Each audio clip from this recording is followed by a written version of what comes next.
Immigration, la liste des métiers en tension actualisée, fin février, pour les régularisations de sans-papiers. Le nouveau texte doit durcir les critères actuels d'admission.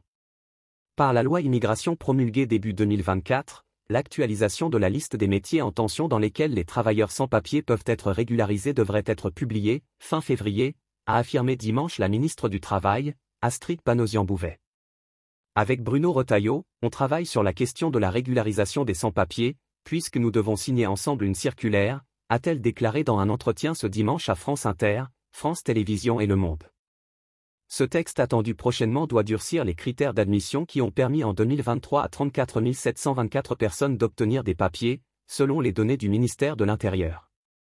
Il doit remplacer la circulaire Valls, qui depuis 2012, permet à un étranger en situation irrégulière de demander une « admission exceptionnelle au séjour » AES, pour motif familial, économique ou étudiant.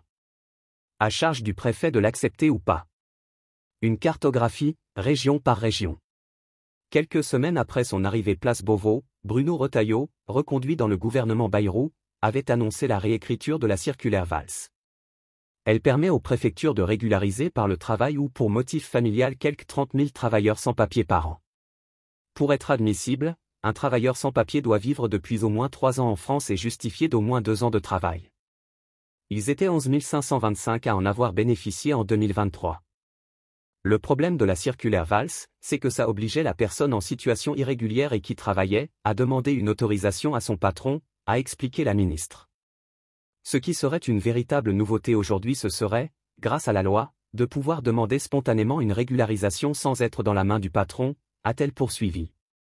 Les ministères du Travail et de l'Intérieur ont cartographié, région par région, les métiers en tension, tout niveau de qualification confondu, a expliqué Astrid Panosyan-Bouvet, précisant que les « ingénieurs et élèves en master » représentent un tiers de l'immigration économique. Interrogée sur la date de publication de la liste des métiers concernés, elle a indiqué s'être engagée auprès des partenaires sociaux, sur fin février. Merci de bien vouloir vous abonner et de cliquer sur j'aime.